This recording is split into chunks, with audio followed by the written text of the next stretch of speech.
Ok. El back en el aula. Para hablar del el back en el aula, debo primero definir lo que es el aula y relacionar ese espacio con cada uno de los estilos, visual, auditivo y kinestésico, es decir, back. ¿El aula qué es? El aula es ese espacio de interacción de los elementos físicos con los factores psicosociales, personales y comunicacionales que se da entre quienes, principalmente entre el docente y el alumno. Yo siempre digo que el hecho educativo no puede estar desvinculado del medio que nos rodea y de ese eje que tiene el joven, el alumno, cuando llega a su hogar, porque en el hogar están los padres y los padres tienen mucha influencia en la parte educativa del alumno, si no la mayor influencia, pero tienen influencia. Pero en este caso de usar el back en el aula, evidentemente que en el aula quienes interactúan son el docente y el alumno. Las paredes del aula son consideradas como parte activa de la enseñanza y del aprendizaje de los alumnos. De allí la necesidad de seleccionar y cuidar este aspecto con criterios pedagógicos. Pocas veces nos detenemos a pensar en ellas como un lugar capaz de cumplir funciones pedagógicas. De hecho, muchas están cubiertas de láminas, cartulinas, trabajos ocasionales, carteles que aluden a fechas patrias, a efemérides, las normas del aula, trabajos de los alumnos que per perpetúan allí en el tiempo y entre otros ayudan a vivir en un ambiente ordenado, cálido y confortable. Resulta más agradable un aula cálida que recoge el trabajo, el esfuerzo de los jóvenes a través de las láminas, de sus trabajos diarios, y eso me refiero a los muchachos de primaria y bachillerato, porque eso no se estila a nivel universitario. Pero sin embargo hay que acotarlo porque es allí precisamente donde esa semilla va absorbiendo todos los nutrientes que van a desplegar cuando llegan a una universidad. Ese espacio tiene que tener características que estimulen a los alumnos, que sean ventajosas para los alumnos.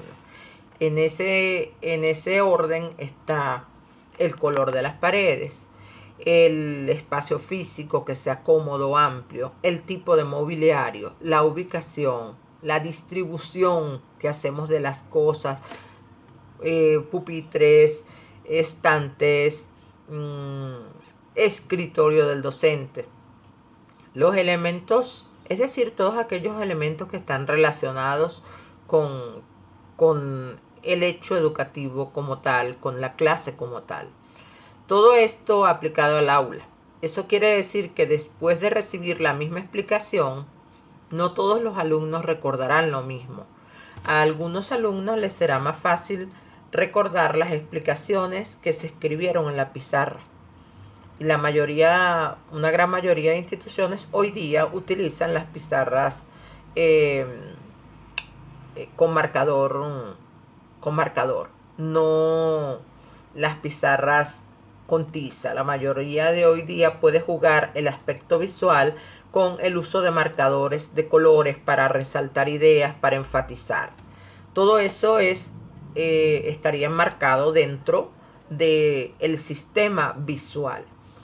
También ocurre que le damos ciertas instrucciones a los alumnos con énfasis, usando la inflexión de acuerdo a la importancia, subiendo, bajando el tono.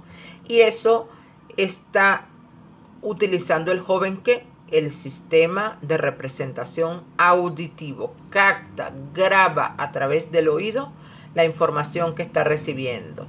Cuando ordenamos o asignamos ciertas y decimos, vamos a ver, saquen su cuaderno, tomen nota y empezamos a hablar. El alumno recibe la información, va escribiendo. Hay quien fija más la información en lo que está escribiendo, pero hay quienes fijan más la información en lo que están escuchando. De tal manera que son múltiples las herramientas, las estrategias que podemos utilizar con el back en el aula. Cada sistema, como lo dije anteriormente, tiene sus propias características, su eficacia muy particular. Cada sistema depende de un contexto, del entorno de aprendizaje. Por lo tanto, el comportamiento de los alumnos en el aula cambiará según favorezcan unos sistemas de representación u otros. Es decir, algunos serán más visuales, y aquí retomo la idea, otros serán más auditivos y otros kinestésicos. ¿Y qué tenemos que hacer nosotros como docentes? Y para potenciar el aprendizaje en nuestros alumnos, pues también aprender de todos nuestros alumnos.